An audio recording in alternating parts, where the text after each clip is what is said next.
White supremacy is insane. And you can tell because of the fact that these guys at the end of their rope, having run out of options, the only thing they can think to do is more of the same. But that's what happens when you get to have it all your own way for so long.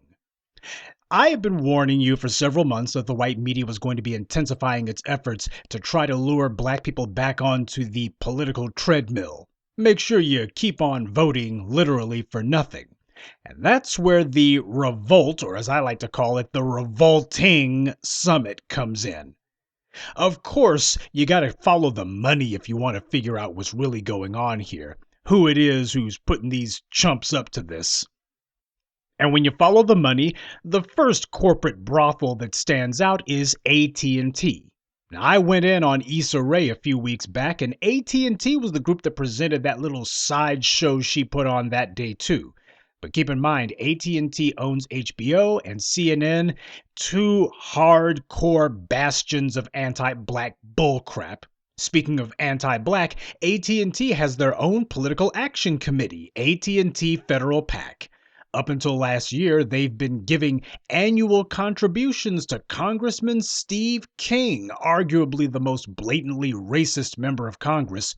We're talking about a guy who wears his white supremacist bona fides like a badge of honor and is always trying to get attention by saying the most asinine racist thing that he can think of that day. And AT&T has been giving this dude money for over a decade. That's at least that we know of. And according to Open Secrets, of all the candidates running for president, by far AT&T has given the most money to Kamala Harris. Now, it may seem strange to you that AT&T would back both a rabid racist Republican and a phony half-black, half-Indian Democrat, but as Neely Fuller said, white supremacy believes in controlling both sides of the argument. You see, white corporations like AT&T understand that the Democrats and the Republicans are nothing more than the political left and right arms of white supremacy. They are still attached to the exact same body politic. That's the only difference, is which side you're going to get hit from. But there is no doubt as to who's controlling these two arms that have been pummeling us, and it's been these white corporations. The corporations understand that the Democrats and the Republicans are just two sides of the exact same coin working for the same masters, but they're hoping that if one side is a little bit more rude and less restrained with their anti-black racism, at least in terms of rhetoric, than the other, well, hopefully you'll be fooled. Well, for a while, some black folks were, but they're starting to get shaken awake now, whether they want to or not. You don't have a political choice. You never have. And for any clowns like Puff Daddy and the rest of these jokers to tell you that you do, that's a straight up con job. You only have a slight difference in rhetoric between the two political parties. Just today, Congresswoman Katie Hill was exposed, literally, because of naked pictures of herself that somehow made it onto the internet, and the only thing more obnoxious than the fact that she's photographed smoking marijuana is the fact that around her genital area, she has an iron cross tattoo. Now, for a white woman from the United States to be having a symbol associated with the Nazis, well, that tells you everything you need to know about her, and you wonder why it is that this woman has never done a dang thing for black folks. This is a Democrat, mind you. This is a so-called Democrat who did this. So no, you don't have a choice. Just two con groups who are working both ends against the middle, and you're the one in the middle. Now you understand, I hope, why it is whenever they go to Washington, they don't propose any laws that will benefit or protect you, and they do nothing to fight the laws that harm you. In fact, they vote for them, like the '94 crime bill. When it comes to black people, there is a total and complete continuity of policy in America. A continuity that is maintained by both political parties, regardless of which one is the majority in Congress or whomever holds the White House at this particular moment. Because white supremacy isn't based on who is in office, it's based on who the office holder holds allegiance to. And Kamala Harris already explained who she's working for, and it isn't us. Kamala Harris has gone on the record boldly telling black people specifically that she's not going to do anything for us. And that doesn't bother any of the chumps who Revolt put on their summit. They could care less about that whatsoever. They understand the con game that they're part of, even if a lot of the black folks who are rubes don't. This is the reason why I've been telling you for the longest time, get the hell away from world star hip hop and get away from Vibe and all the rest of these outlets that put your brain to sleep and keep you on the treadmill and make you think that there's something basically okay, that it's a victimless crime for you to continue on with the, oh, we just admiring hip hop culture. White supremacy overran hip hop culture, okay? You had Jay-Z, of all people, saying that the fact that George Zimmerman was still walking the streets, that the streets were done at that point. George Zimmerman still walking around, just free as a bird, and nobody stepped to him. Oh, the streets are done. Nah, Jay, the streets were done about the time you decided that you would bend over and spread the cheeks for the NFL. That's when the streets was done. See, it doesn't matter if it's the political parties or these bought and paid for rappers, these guys are all getting every crumb of their daily bread from white supremacy, and they're cool with that. But the question is, are you cool with it? Have you been making excuses for why it's okay to be hanging on the every word and the every pathetic empty action of these con artists? These are all employees of white supremacy. And I want you to understand exactly who's got them on the payroll and to what extent. Now I hope by showing you that AT&T, who was the primary sponsor of this revolting summit, she is, according to Open Secrets, the #1 candidate running for president who's been a recipient of AT&T's cash. And AT&T are the primary group who put together this so-called summit. Well, no wonder nobody at the last Revolt summit had a word to say about Kamala Harris, certainly nothing critical. And nobody's going to have anything critical to say about her this time. She's off limits. They understand exactly why. Look at who AT&T has given the most money to, and you see that it's Democrats running for president. This isn't about party, folks. It's about maintaining the political and social stability of white supremacy. And that can only be accomplished by getting black people to become collaborators in this con game. So on the one hand, you got Steve King, and on the other hand, you got Kamala Harris. And what's the common thing that these two have in common? Well, it makes it clear that if you're going to fight against black people, AT&T is only too eager to write you a check. That's what both Steve King and Kamala Harris have in common. They don't have ethnicity in common, ain't got gender in common, don't have political party affiliation in common. But when it comes to black folks, there is neither air nor light between them.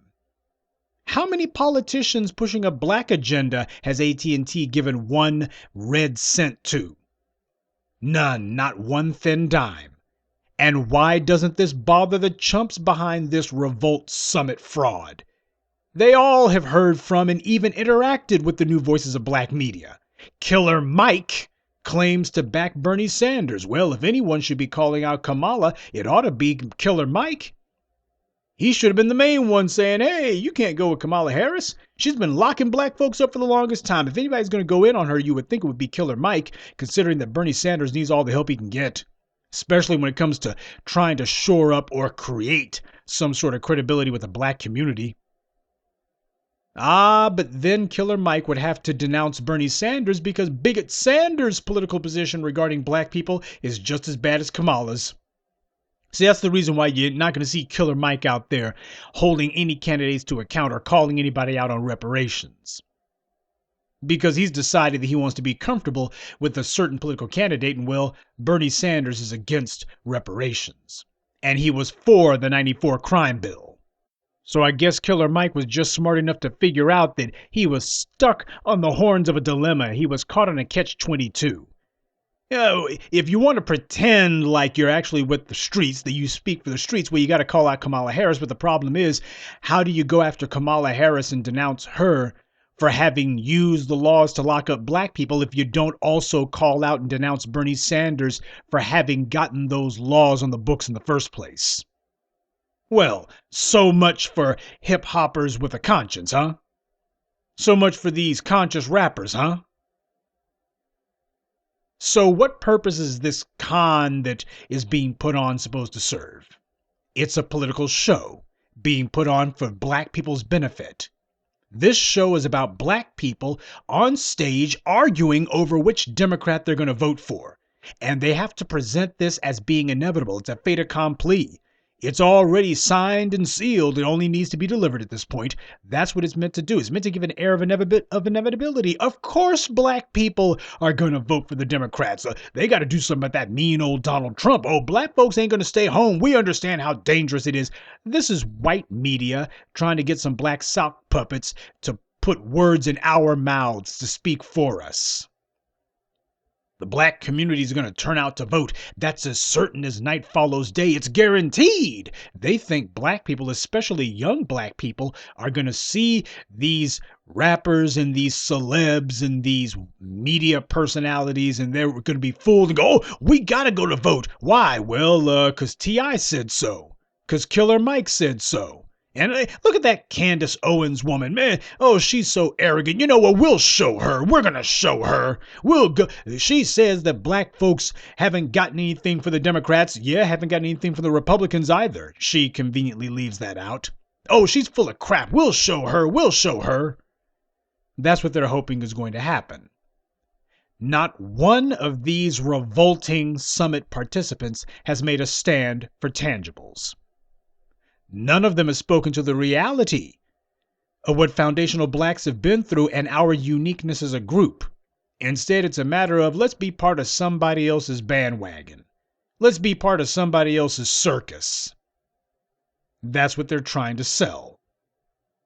Not one of them has done the most basic, pig-simple, common-sense thing that all constituents are supposed to do when it comes to elections. Make a demand and tell the politicians you meet our demands or we're staying home or voting for somebody else on election day.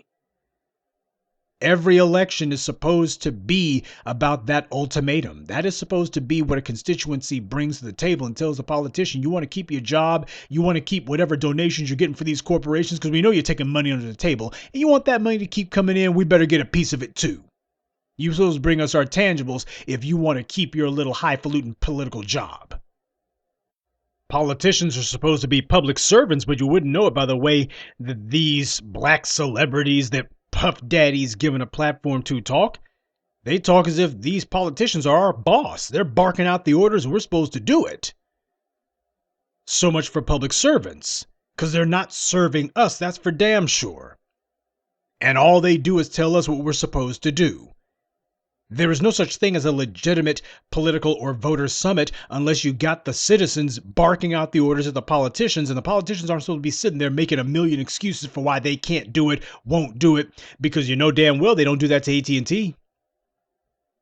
AT&T tells them what they want and they make it happen.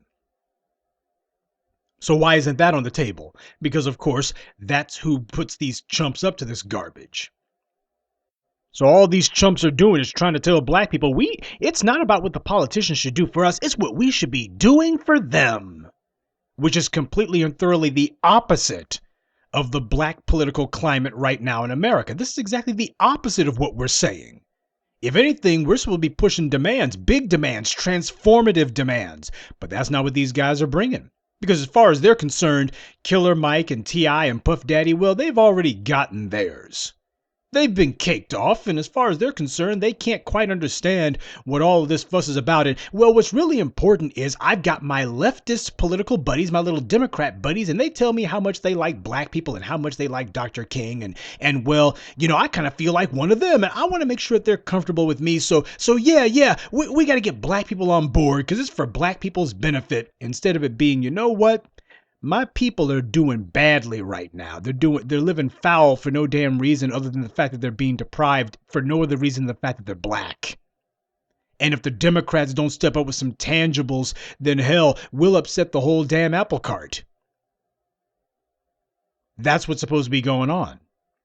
They're supposed to be making it clear that the black vote is up for grabs. But more importantly than that, the black vote is ready to retaliate if our demands are not met.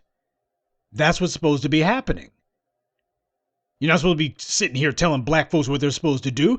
All these chumps are trying to do is to figure out how to vote for nothing, how to get us to vote for nothing and to get you excited about voting for nothing. That's the only reason that these summits are happening. The black vote stayed home in 2016 and then did it again in 2018. And the white media tries to put a pretty face on it. They're like, well, we can't say what the real reason is. So what we'll say is, well, it's because Obama wasn't on the ballot. That's what it was. Yeah, because they can't afford to tell folks the real reason. Because when they do, they're going to have an absolute crap storm on their hands that they cannot deal with. So white media is trying to bury their heads in the sand. They're trying to think of something to do to derail the inevitable, the real inevitable, which happens to be black empowerment. They're trying to figure out, how do we forestall tangibles? We got to find a way to forestall it. We can't think of any way to derail it. So until we come up with something, just tell some more lies till we come up with something. The problem wasn't that Obama wasn't on the ballot. The problem was no one was pledging to bring us our tangibles. That's the elephant in the room that none of these black flunkies at these revolting summits ever mentions, and they're not going to. They've been instructed and even paid not to talk about that. Their job is to get us off of tangibles. Their job is to put on a show, a spitball fight. Bring in some black flunky. They'll bring in a Larry Elders or a Candace Owens or a Diamond in Silk. They'll bring in some black sock puppets. They're there to be nothing more than crash dummies.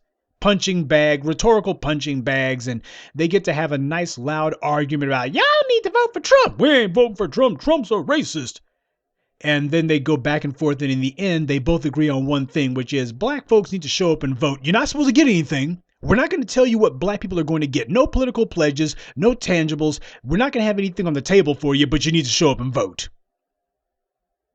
And if anyone says anything about a check, well, you just say that Uncle Sam can't afford it, or black people don't really need it, or that these non-black groups, they're going to be angry if they see you getting something. It's going to make these other non-black groups angry, so you can't do it. Why? That would only make everybody else angry with you. And if that line of rhetoric and reasoning from these clods sounds like what was going on during that congressional reparations hearing fraud a few months back, then you got the picture. This is the message that's being hammered to black folks, and they're trying to get other black folks to sell us on this lie. This is their MO. Flatter us, cajole us, coerce us, threaten us, but under no circumstances are they to obey us. And that's exactly what the revolting summit is meant to reinforce. I told you the white media is going to be blitzing us with propaganda leading up to the 2020 election. And it's not because 2020 is so important, it's because what we're doing is so important. They got to get us off of this and fast. Because what they don't want is for this to become a permanent part of the black political landscape. They're using hand-picked Negroes to spout the white power line because they got to find a way to short-circuit this, defuse this. You would think that having all these Negroes on stage would offend and otherwise be off-putting to the political right, but they got nothing to say about it because they understand the scam. And by the way, on a side note, Roly-Poly said that young black voters don't matter anyway, and to move on to the older black voters. These young black voters, that ain't who's, they ain't gonna show. They ain't the ones who really matter. It's gonna be the older voters. Stop wasting your time with these younger voters and go with the older voters. That's what Roly-Poly was saying. Yeah, the black baby boomers, you know them, the old graybeards who turn out every 2 years to vote because they've got absolutely nothing else to do with their time. And their votes mean nothing in federal elections because there's not enough of them to be able to tip the scales one way or the other. Well, that's the same old ignorant hot air that you would expect from Roly-Poly. All he's doing is trying to save face and cover up for the fact that he has zero influence with young black people. That's the reason. That's where he's coming from. He's been trying in vain to get his job back at CNN. Poor Roly-Poly. His TV nun show crashed and burned. And this is what he's been reduced to. Flying in the face of reality. saying, don't worry, don't even waste your time with those young black voters. Yeah, because the young black voters aren't listening to him. His job was to be able to prove that he could mislead and that he could otherwise influence young black voters. And when it's become painfully apparent that no young black voters listen to roly-poly and he can't lead any of them, well, he's trying to retreat to the only folks who a few of them are left to listen to him, because not anybody really is listening to this chump. White media puts him on TV, but that's about as far as he's getting. Well, if you want to see how truly off-center, and if you want to know how out of touch roly-poly really is and how irrelevant that he is, white power is showing you that. White power does not believe that it's the old black folks who matter. They understand that it's the young black people who are going to make the difference. And you can tell that white power thinks that because that's where they're putting their money. Who do you think that a TV spectacle put on by Puff Daddy is supposed to influence? The black baby boomers damn sure aren't going, oh, Puff Daddy's on TV. Well, let me go dust off the old 8-tracks. I got some Puff Daddy 8-tracks in the back. No, that's not what's going on. It's not the older black people who Puff Daddy and T.I. and Killer Mike are supposed to be appealing to and supposed to be influencing. It's the young ones, obviously.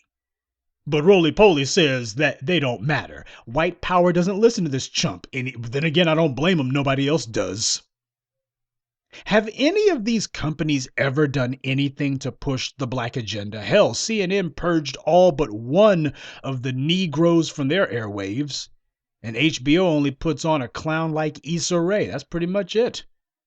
They've made it clear that they can't really tolerate the sight of too many black folks around them. These companies, by the way, represent tens of billions of dollars. The Mars family, who makes Snickers, they're worth an estimated $60 billion in and of themselves. And PepsiCo, who makes and owns Mountain Dew, they generate $66 billion off of the more than 20 brands that they own.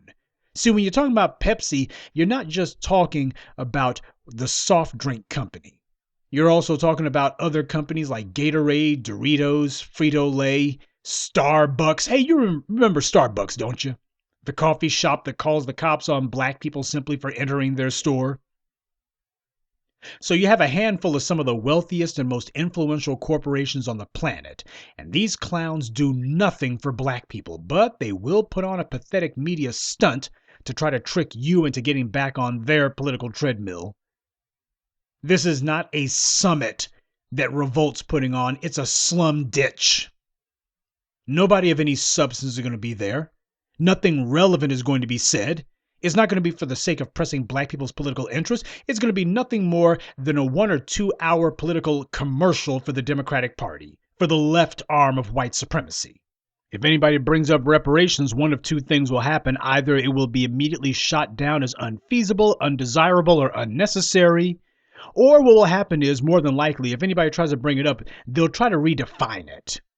Because we've been seeing that this hyper-aggressive effort by the white media and their black flunkies to do that. Let's redefine reparations. Why? Anything can be reparations. Hey, we got a policy here that's going to be benefiting white people, gays, women, immigrants, hunchbacks, and hey, there's a couple of black folks who might be eligible for it. See, that can count as reparations. That's going to be what the scam is going to be from these guys. We have to redefine what reparations is, because these people online, these irresponsible new voices of black media, they're telling black folks that reparations, the foundation of reparations, is cut the check. Well, we can't cut a check. Black folks don't need a check. And it comes not just from people like Candace Owens, it comes from clowns like Jonathan Capehart. Black people need a hug. Well, you got Jonathan Capehart. He defines himself by what he does in the bedroom. So as far as he's concerned, a hug and a kiss, that's all he needs. To him, that's good enough.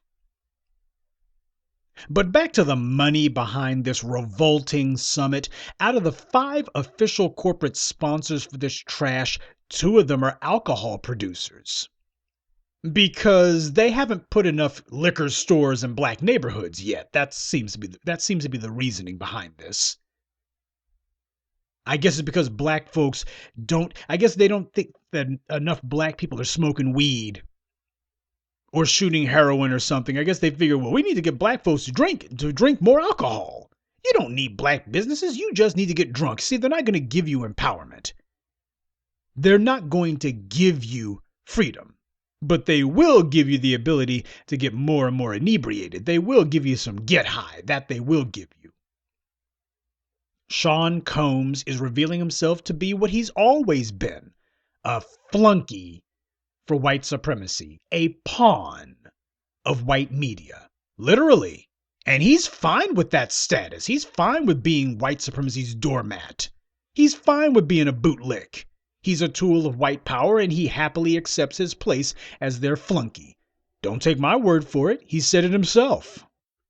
4 years ago, Deadline Hollywood reported that AT&T added Revolt to DirecTV and Uverse. Now, at the end of their piece, Deadline reported on how Puff Daddy had been trying to buy Madison Square Garden's Fuse music channel, but Madison Square Garden ultimately signed their deal with the parent company of Jennifer Lopez's Nuvo TV. What did Combs have to say about that? He admitted he was used as a pawn by MSG in order to drive the price for Fuse up. And, quote, "It's cool. That's the way business works." Now, if he's this nonchalant about a white media company using him, and to sell their company to a thought who he took from being a nothing to a somebody, then what does that tell you about what Puff Daddy thinks about black folks' tangibles?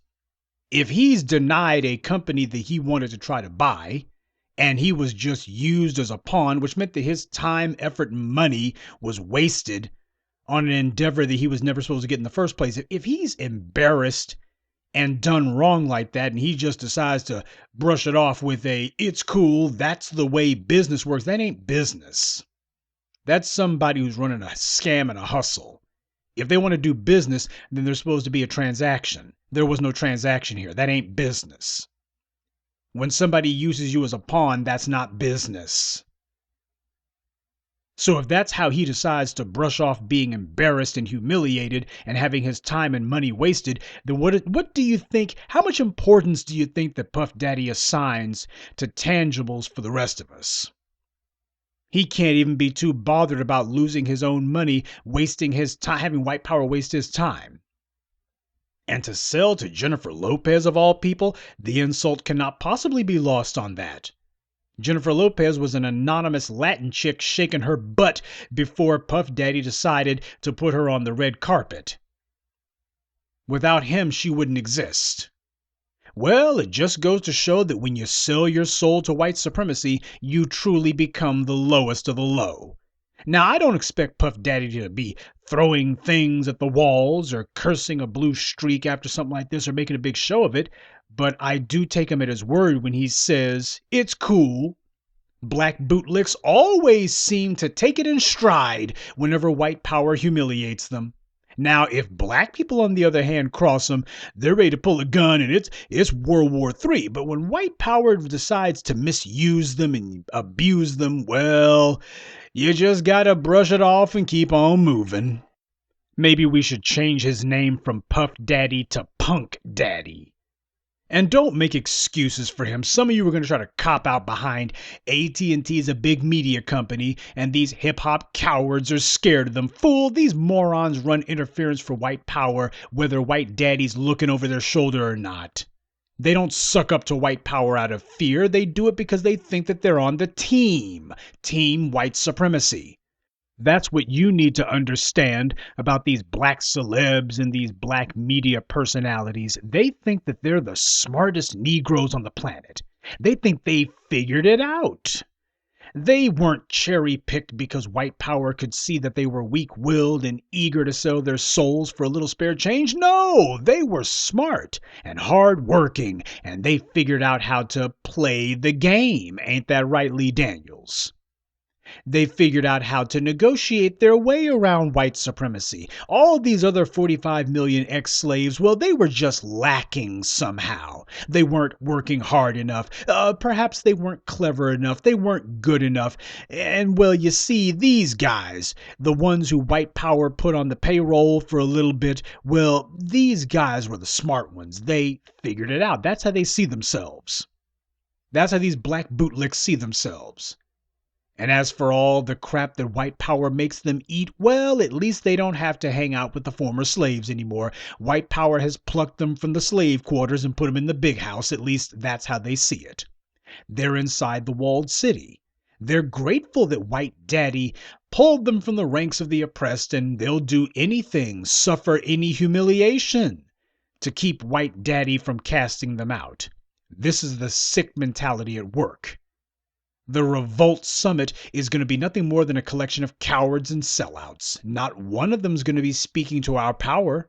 It will be a 1 or 2 hour long infomercial from the Democrats and a lot of finger wagging at the black community about how y'all need to show up to vote. Punk Daddy was the fool who came up with that asinine slogan, vote or die. Vote for what? For Obama? He sat on his hands for 8 years while the police and any non-black civilians who wanted to ran up on us and killed us in the streets with impunity. And as if the police gunning down unarmed black people wasn't enough, Obama decided to double down on the racism and signed a Blue Lives Matters law, or rather executive order. Yeah, because the police don't have enough protections as is, right? And black people have too many protections. Apparently that was the mentality at work when he did that. Vote or die. Well, we voted and died. So voting didn't save us from anything. Notice that Punk Daddy didn't aim his political message at either of the major parties either. He didn't tell them tangibles or die. He didn't come up with a slogan meant to tell the Democrats what they should do. He didn't come up with a slogan meant to bark orders at either of the political parties. Instead, he decided that he was going to be wagging his finger at black folks, telling black people what we need to do. So see this for what it is, the latest in a string of white media propaganda assaults against us. White power gives a platform to some of these marginally notable, kind of famous black media types, and from the congressional reparations fraud to Revolt TV to CNN's upcoming joke of a show, you see these flunkies doing nothing but giving an open endorsement of the status quo. And not one of them is going to promote or speak up for the radical change that the grassroots is demanding, because their job is to get us off of that. But they're not going to undermine the black media's message. They will, however, destroy whatever credibility they may have been perceived to still have, and this is good. These clowns have been out there making albums and keeping themselves separated from the black community, so here they are calling themselves gonna dictate to the black community what we should do, and black people are going to look at them and say, who the hell are you to tell us anything? Black people allowed white power to dictate to us who our leaders and heroes are, and what a surprise. They chose Negroes who they had on the payroll. We'd been conditioned to look to athletes, entertainers, and crooked politicians because they were the only ones who the white media would ever let on the air. They were the only ones who most of us saw. The black actors and athletes almost always took the side of white power, and like Jackie Robinson, they would give us the bootstrap line of crap. There was a brief hiatus on this stupidity in the late 60s into the mid 70s, but that came to an end pretty fast, especially when white power started paying these guys millions. And as for the black politicians, they were running a straight up scam.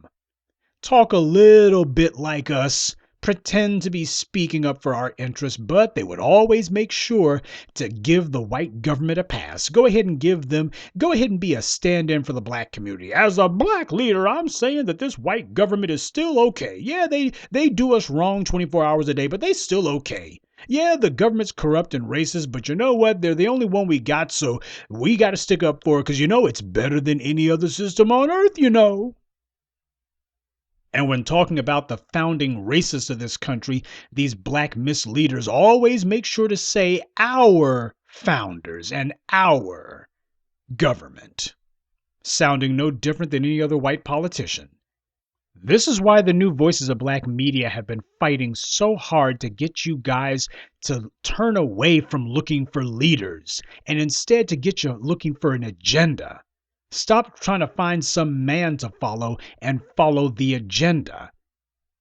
And this is why we also have to protect our agenda. We cannot let white media weasel their way into the conversation. We can't let them select some hand-picked flunkies like these rappers, athletes, actors, entertainers, or so-called community activists. A bunch of black sock puppets who will pretend to be bringing us solutions when they're only bringing us the same old, same old. These people are not qualified to speak for us because they don't know enough, and they aren't here to promote our interests. They're here to do whatever it takes to keep their white paymasters happy. And tonight I showed you who some of them are. Stop playing the game of follow the leader. Follow the agenda. Leaders are not what we need. We spent 150 years living out the fallacy and the failure of what happens when you keep looking for a man to follow. You become utterly dependent on having some person you can get behind. We are not sheep. We don't require a shepherd. Leaders can be undermined, like Marcus Garvey, but most often they are killed. And if your movement is leader-based, then the movement dies with them because instead of the people picking up the mantle and running with it on their own, instead they're going to act like sheep. They're going to stand there like a bunch of confused children, just standing around waiting for someone to lead them. And what this does is it makes the people into easy prey for their oppressors. The oppressors will immediately come along with some turncoat flunky, and they'll put him on TV and give him a suit and say he's a black leader. And guess what? The people who have been practicing doing nothing but mindlessly being led around, even if the person leading them around is doing it for their benefit and genuinely wants to help them, the point is the people are supposed to be proactive. You don't want people who are sitting here and good for nothing other than being followers.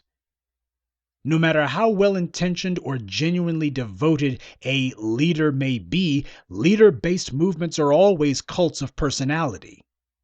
Benevolent or not, when the leader dies, so does the movement. When the leader decides to pursue some other agenda, one totally unrelated to whatever the original mission was, then the movement becomes deranged right along with him. Stop looking for leaders. This is why the white media is trying this summit in the first place, because we have shown that like lemmings, we'll follow whatever half-baked Pied Piper comes along. White power isn't sure whether or not this stunt's going to work, but they know that it worked in the past, and they know that there's still plenty of dumb Negroes, both in the white media and in the general black society, who are dumb enough to go along with it, gullible as ever, so they might as well try it. I know that some of you will watch the Revolting Summit, and that's fine. Just make sure you take note of who's there and notice how none of them is going to demand that we hold our vote for ransom like every other constituency does. Notice how none of them will go in on Kamala Harris, even though some of them, like Killer Mike, claim to back other candidates. And what they'll say is, well, you know, Kamala Harris is dwindling in the polls anyway. It ain't about Kamala Harris is standing in the polls. It's about the fact that the heifer never should have been on the ballot in the first place. We have to make it clear that we're not going to tolerate any black flunkies for white supremacy telling us, vote for the polite racists. Trying to get black folks to jump on a bandwagon because they think black people are stupid. And for a while, maybe a lot of us were, but it's a brand new day now. And white power won't be able to Jedi mind trick their way out of this one. We're destroying the white media's influence by getting black people to turn away from them and turn toward the new voices of black media. White media is reading the tea leaves and quaking in their boots. All these feckless attempts to use black media personalities to lure us in, this is the equivalent of throwing crap against the wall to see if anything will stick. It won't. So to the malignant members of the white media and their ideological fellow travelers who are surely listening, you're surprised by how quickly your media monopoly fell apart. You shouldn't be. Black people have been desperately looking for an alternative to you, but up until now they didn't have one. Black people have always been eyeing the exits. They just didn't have anybody to point them to one until now. And this is not some momentary blip, not some transitory pause where black voters got off their leash and all you have to do is corral us again and things will go back to bigotry as usual. This is a quantum shift taking place. We know you're used to the occasional wild hair situation that comes up, and that in all previous cases it usually comes to nothing. But this is different. Your downfall is that you lied to yourselves. People didn't trust you. They didn't respect you, and worst of all, they don't like you. But as Elijah Muhammad said, people will drink filthy water if they have no other choice.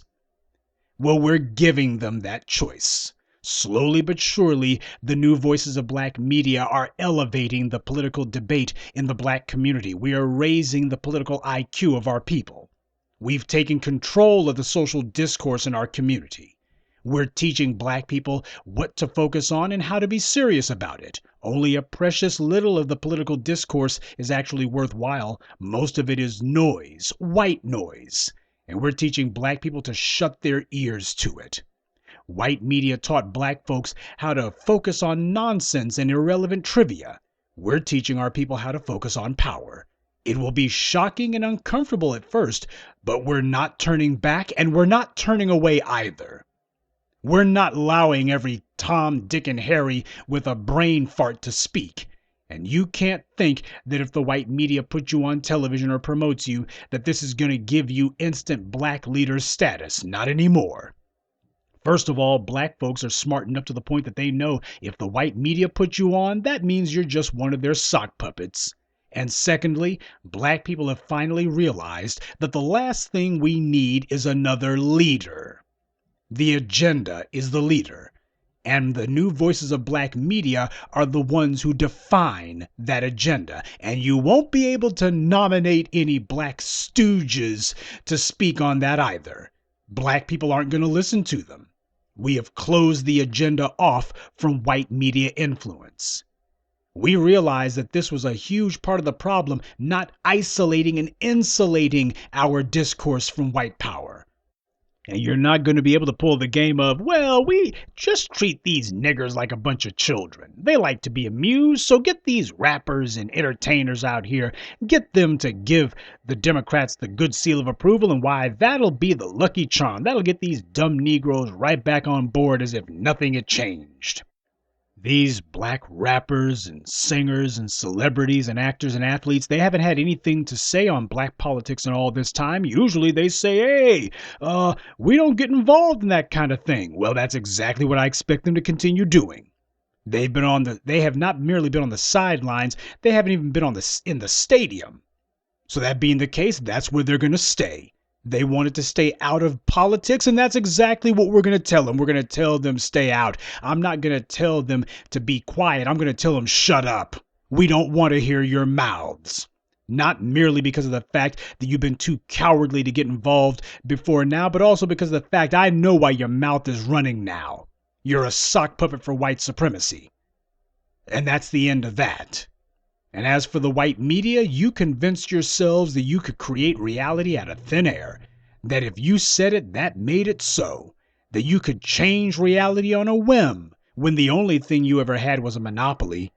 And the only thing a monopoly does is make it where no one gets to challenge you. That's all that a monopoly can do. It doesn't change what people believe.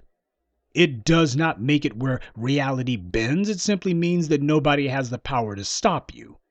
But it doesn't change the fact of what you are or what you're doing. You created a bubble for yourselves, and then you retreated into your bubble, and for a few centuries now, you furnish your bubble with all kinds of self-aggrandizing media fantasies and lies.